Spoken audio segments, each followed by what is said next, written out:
은혜의 찬양 감사합니다. 주께서 그 고백, 그 다짐 받으신 줄 믿습니다. 우리의 위로자 되시고 우리의 힘이 되신 주님만 의지하며 믿음의 길 걸어가시는 저와 여러분들 되었으면 좋겠습니다. 귀한 은혜의 찬양 감사합니다. 오늘 이 자리에 그리고 각자의 처소에서 주 앞에 예배하는 모든 성도님들에게 약속하신 하나님의 은혜가 함께 하시기를 빕니다. 우리 옆 사람 향해서 이렇게 인사했으면 좋겠습니다. 조금씩 자라가는 중입니다. 부족하지만 함께 걸어갑시다.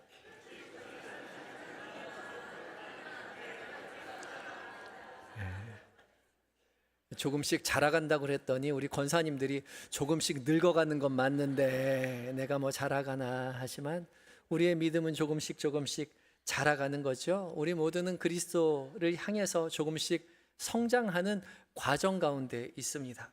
더디 자라가는 것 같지만 우리는 늘 부족한 것 같지만 조금씩 정말 조금씩 자라가고 있는 거예요.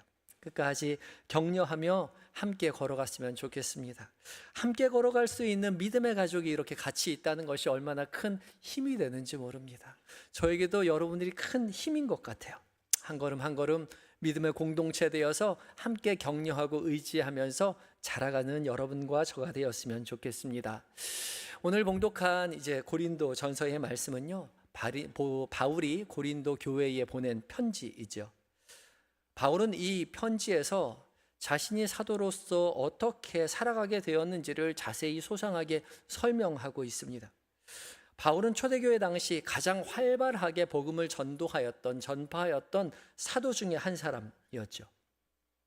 처음에는 복음은 예루살렘 교회 안에만 머물러 있었는데 이 예루살렘 교회 안에만 머물러 있던 복음을 바울이 아시아로 유럽으로 들고 가서 전도하고 그곳에 복음을 전해서 교회를 세운 거죠.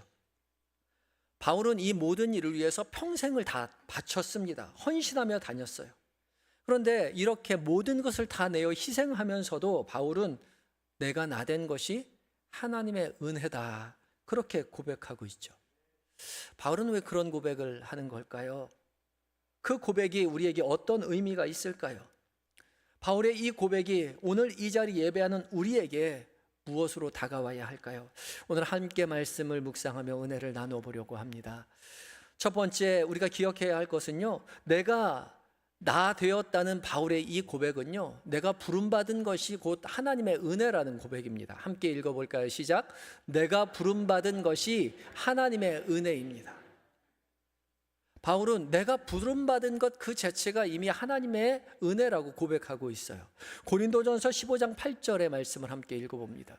시작. 맨 나중에 만삭되지 못하여 난 같은 내게도 보이셨느니라. 아멘.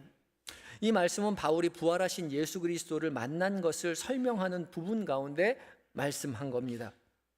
자신이 부활하신 예수님을 만났는데 그냥 만난 것이 아니라 맨 나중에 만삭되지 못한 자 같은 나에게도 만나주셨다, 보여주셨다라고 말하죠.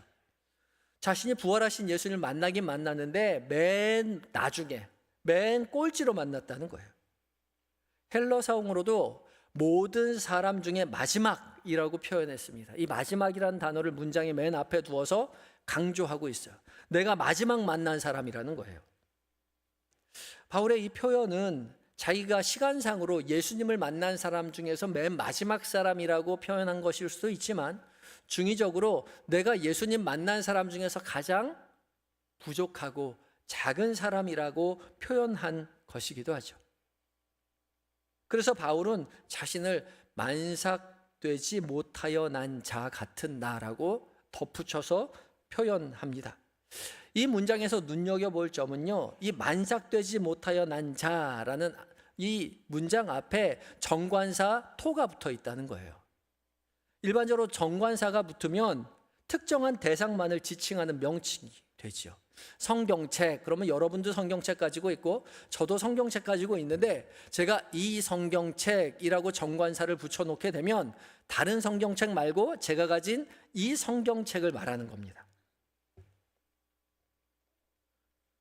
만삭되지 못하여 난 자라는 앞에 정관사가 붙었다는 것은 만삭되지 못하여 난 자는 다른 사람도 많이 있겠지만 다른 그 누구도 아닌 바울 자신만을 지칭하는 단어라는 거죠.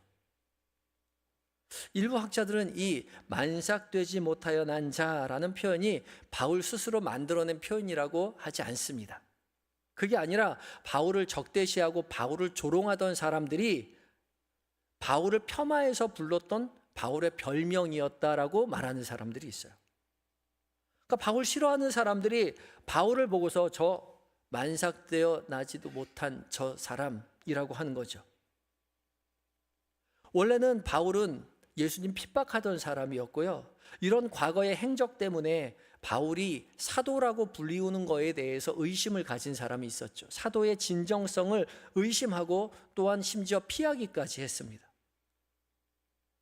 근데 바울은 사실 사도로 부름받았다고 말하지만 예수님이 살아생전에 사도로 부름받은 건 아니었죠. 예수님이 부활하신 이후에 바울이 예수님 만났다고 스스로 고백한 겁니다. 예수님 부활하신 이후에 다메섹으로 가는 그 길 위에서 바울이 예수님을 만났죠. 그렇게 바울이 스스로 고백하고 사람들에게 다녔기에 사람들은 바울의 그 고백을 진짜 믿어줘야 하나 의심할 수 있었어요. 바울이 진짜 예수님 만난 거 맞나? 사도가 맞나? 그 진정성의 의문을 제기하는 사람들이 있었죠.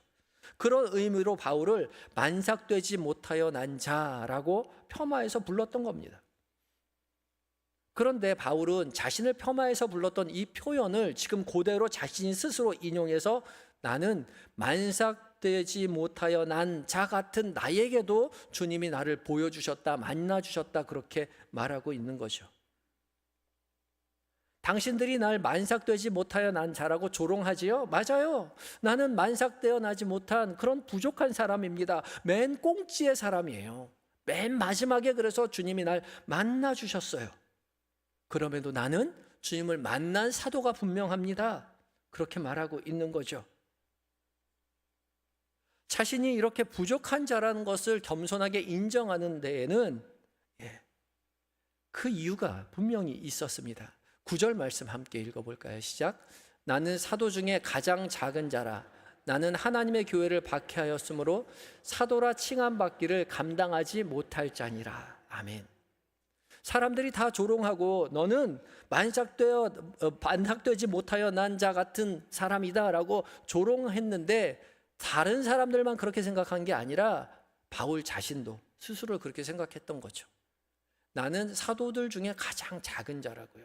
가장 맨 꽁지라고요. 맨 나중이라고요. 왜냐하면 나는 하나님의 교회를 박해했기 때문에 실은 사도라고 칭함받기를 감당하지 못할 자. 난 사도가 되어서는 안 되는 사람인데 그럴 자격이 없는 사람인데 하나님이 나를 부르셨기에 어쩔 수 없이 사도가 되어서 사도라고 부름받았지만 사도 중에서도 가장 작은 사도임에 틀림없다. 그렇게 스스로 말하는 거죠. 바울은 하나님의 교회를 그냥 박해한 사람이 아니었습니다.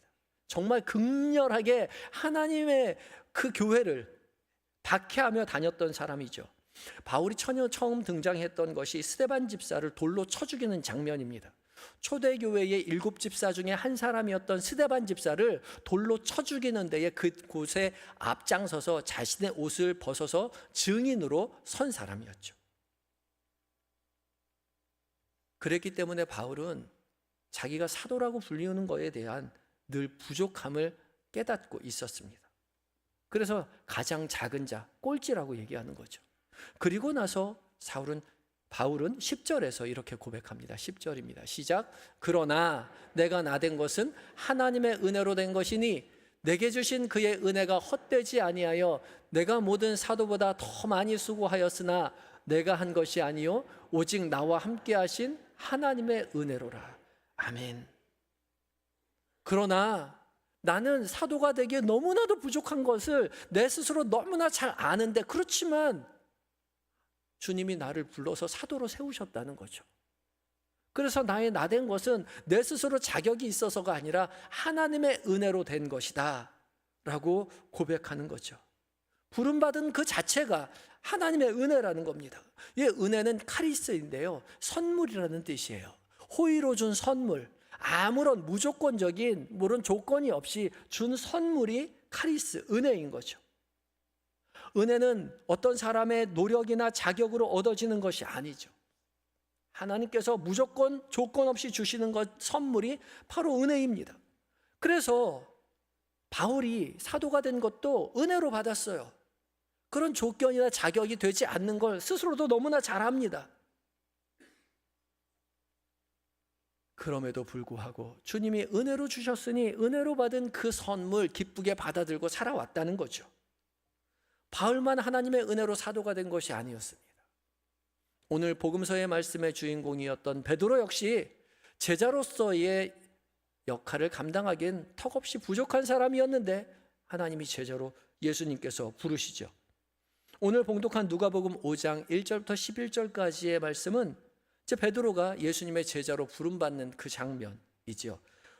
5장 1절과 2절 말씀을 함께 읽어봅니다. 시작. 무리가 몰려와서 하나님의 말씀을 들을새 예수는 게네사렛 호숫가에 서서 호숫가에 배 두 척 있는 것을 보시니 어부들은 배에서 나와서 그물을 씻는지라. 아멘. 무리들이 몰려와서 하나님 말씀을 듣는데 예수님께서 말씀하시는 그 말씀을 듣는데 예수님은 게네사렛 호숫가에 서서 있었다. 그렇게 표현하고 있습니다. 무리가 몰려왔다라고 번역했지만 헬라어로는 밀리다라는 뜻을 가지고 있습니다. 그러니까 막 사람들이 몰려들었다는 그 표현보다는 너무 많은 사람들이 몰려와서 서로 밀치게 되는 형국에 있었다는 거죠. 발 디딜 틈 없는 그 자리, 예수님은 더 이상 서 있을 수가 없어서 호숫가에 보니 호숫가에 배 두 척 있는 것을 보게 되었다는 거죠. 그리고 어부들은 그 배에서 나와서 그물을 씻고 있었습니다. 그런데 그 오르시는 배, 빈 배 중에 하나가 시몬의 배, 베드로의 배였던 것이죠. 참 어쩜 이런 우연이 있을까요? 그런데요, 하나님께서 우리에게 보여주고 싶은 부분은 따로 있습니다. 우리에게 발 디딜 틈도 없을 정도로 밀릴 정도로 예수님의 말씀을 그렇게 무리들이 듣고 있었는데, 무리들은 그렇게 예수님의 말씀을 듣기 위해서 열심히 따라오고 있는데 베드로는 예수님의 말씀에 전혀 관심이 없죠. 아니, 먹고 살다 보면 그럴 수도 있지, 바쁘게 살다 보면 그럴 수도 있지. 아니요, 그래서는 안 되는 거예요. 그럴 수 없어요. 왜냐하면 그 이유가 바로 앞장인 4장 38절과 39절에 있거든요. 함께 읽겠습니다. 시작. 예수께서 일어나 회당에서 나가서 시몬의 집에 들어가시니 시몬의 장모가 중한 열병을 앓고 있는지라. 사람들이 그를 위하여 예수께 구하니 예수께서 가까이 서서 열병을 꾸짖으신데 병이 떠나고 여자가 곧 일어나 그들에게 수종드니라. 아멘. 5장 바로 앞장의 4장 38절과 39절에는 예수님께서 회당에서 나가셔서 시몬의 집, 베드로의 집에 들어가시죠. 근데 베드로의 집에 들어가 보니까 누가 있어요? 베드로의 장모가 있습니다. 아니, 베드로의 장모면 장인어른 댁에 있어야지 어떻게 사위 집에 앉아 있나? 학자들은 이 본문을 연구하면서 아마도 시몬의 장모, 장인은 죽었을 것이라고 생각하는 거죠. 돌아가신 아버님을 대신해서 장모님을 댁으로 모신 겁니다. 그러니까 모셔놨는데 장모님이 열병을 앓게 된 것이죠. 그런데 예수님께서 집에 오셔서 장모님을 구해 주십니다. 열병을 꾸짖고 병이 떠나고 여자가 곧 일어나 그들에게 수종드니라. 여자는 곧 장모님이죠. 장모님이 일어나 예수님과 무리에게 수종들었습니다. 이렇게 정말 엄청난 일을 경험했어요. 그리고 나서 5장 1절로 넘어오는 겁니다. 예수님은 일부러 베드로를 찾아갔어요. 그런데 베드로는 고기 잡느라 예수님의 관심이 없죠. 그래서는 안 되는 거였어요.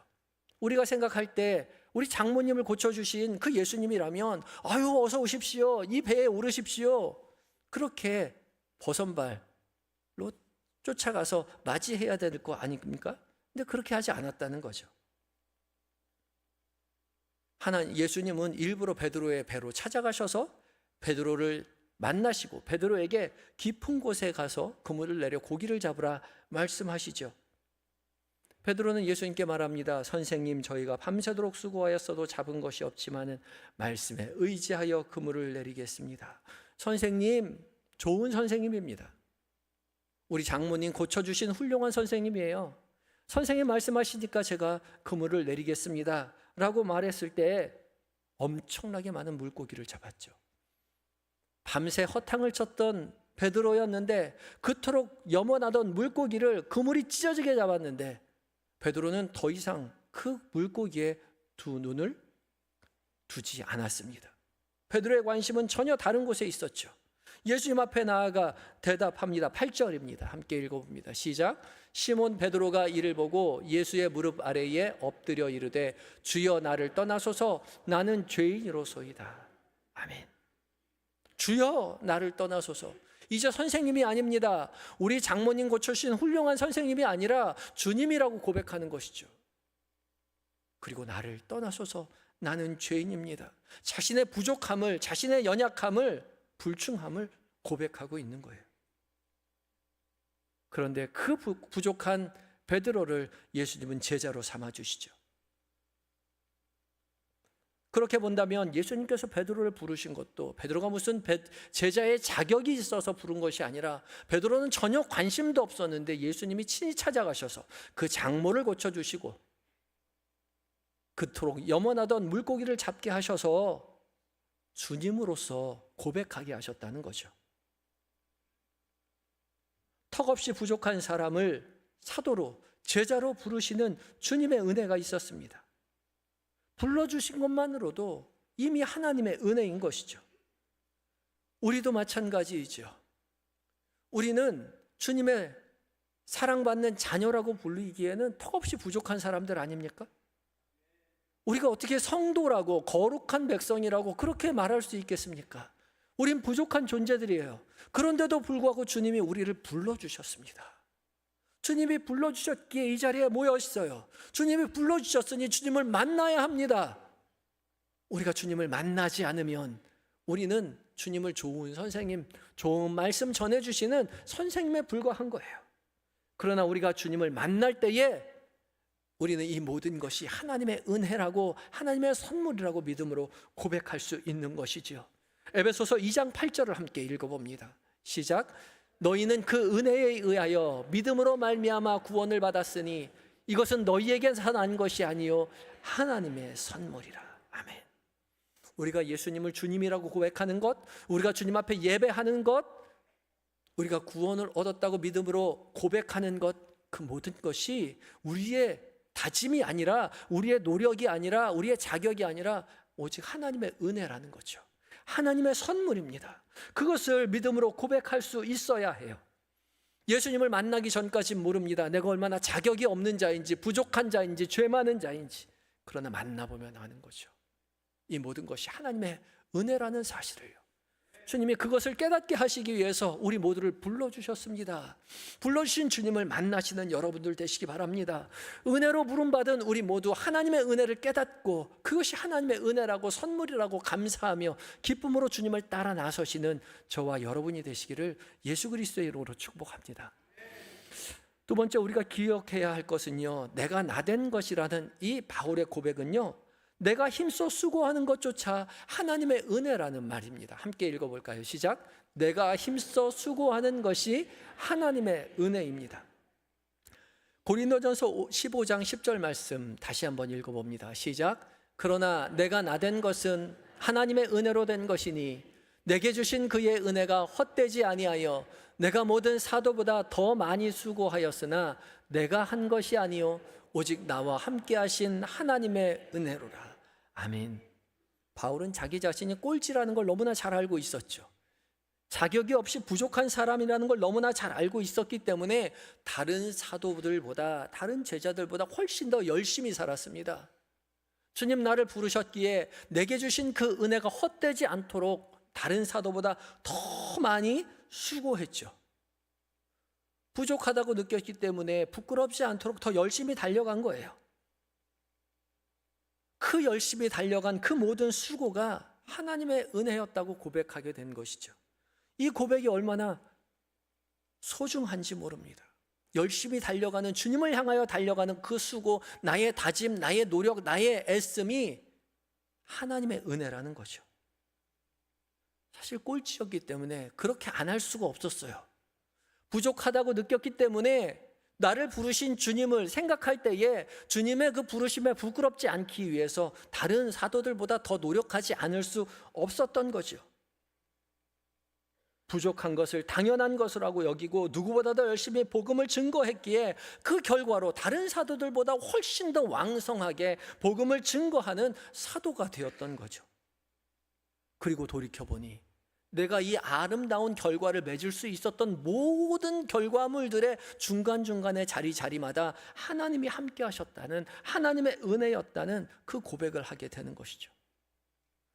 그 모든 삶의 과정 가운데 사실 바울에게는 마음의 빚이 있었습니다. 디모데전서 1장 13절과 16절입니다. 시작. 내가 전에는 비방자요 박해자요 폭행자였으나 도리어 긍휼을 입은 것은 내가 믿지 아니할 때에 알지 못하고 행하였음이라. 그러나 내가 긍휼을 입은 까닭은 예수 그리스도께서 내게 먼저 일체 오래 참으심을 보이사 후에 주를 믿어 영생 얻는 자들에게 본이 되게 하려 하심이라. 아멘. 바울은 너무나도 잘 알고 있었죠. 자기가 전에는 비방자요 박해자요 폭행자였다는 사실을요. 예수 믿지 않는 사람들 비방하고 예수 믿지 않는 사람들 찾아가 박해하고 폭행하는 사람의 주인공의 핵심에 바울이 있었어요. 그래서 더 열심히 복음을 증거했는데 이젠 거꾸로 자신이 비방을 당하고 폭행을 당하고 박해를 당하는 삶을 살게 되는 거죠. 근데 그럴 때에 억울해하지 않았어요. 왜요? 자기 자신이 그런 삶을 살았거든요. 자기 자신이 예수님을 모를 때 비방했고 박해하고 폭행했기 때문에 나를 박해하는, 나를 비방하는, 나를 폭행하는 사람들을 싫어할 수 없었어요. 긍휼히 여길 수밖에 없었던 것이죠. 그래서 그들을 감싸 안으며 그 일을 행했던 것이죠. 예수님께서도 내가 그렇게 박해하고 내가 비방하고 폭행할 때 참아주셨는데 내가 저 사람들 마음을 아니 나도 참아야지. 참고 그 길 묵묵히 견디고 믿음의 길 걸어갔던 것이죠. 그리고 세월이 흘러 그 은혜 깨닫고 보니 영생 얻는 자들의 본이 되게 하셨다는 거예요. 본이 되었다는 거죠. 본보기가 되었습니다. 가장 꼴찌인 줄 알았는데 결국은 1등이 되고 말았어요. 하나님은 마치 꼴찌를 공부시켜서 좋은 대학 보내는 좋은 선생님과 같은 분이라는 거죠. 공부 잘하는 학생 가르쳐서 좋은 대학 보내면 아유 학생이 똑똑해서 학생이 공부 잘해서 간 거지 선생님이 무슨 뭘 가르쳤겠나 라고 생각하겠지만 꼴찌인 학생 불러다가 열심히 공부시켜가지고 좋은 대학 보내놓으면 이야 선생님이 정말 훌륭하신 선생님이구나 라고 생각하게 된다는 거예요. 바울이 그걸 깨달은 거죠. 좋은 선생님 만나 좋은 학교 간 것처럼 나 같은 꼴찌 사도를 불러서 주님이 나에게 은혜를 주셔서 열심으로 사역하다 보니 나를 좋은 사도로서 본이 되게 하셨다는 거죠. 하나님이 나 같은 사람도 사도 세우는데 다른 누군들 사도로 세우지 못할까? 아니 저 만삭되지 못하여 난자와 같은 바울조차도 하나님 저렇게 사용하시는데 나는 그렇게 사용하지 못하실까? 바울은 하나님만 빛나시도록 바울 자신을 하나님께서 세우셨음을 깨달았다는 거죠. 그래서 바울은 이렇게 고백합니다. 10절 하반절 말씀을 함께 고백합니다. 시작. 내가 모든 사도보다 더 많이 수고하였으나 내가 한 것이 아니요 오직 나와 함께 하신 하나님의 은혜로라. 아멘.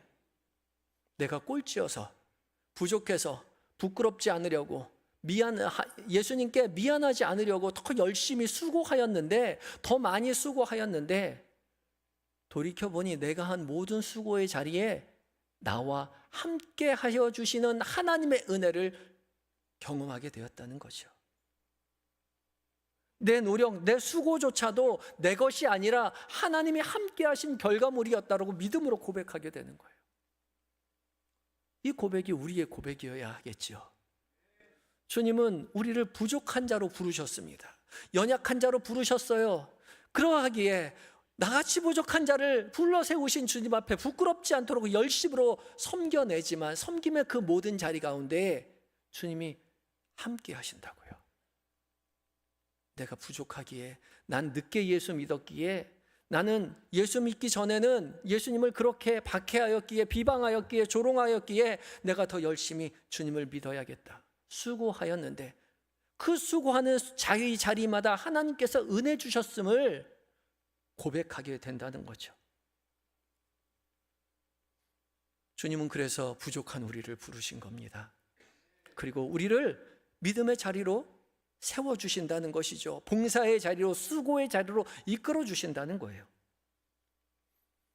교회에 이제 예배 드리고 나서 6층 식당에 밥 먹으러 가면요, 사람들이 너무 즐거워해요. 설교 듣는 이 자리보다 밥 먹는 자리 훨씬 더 행복해하는 모습을 봅니다.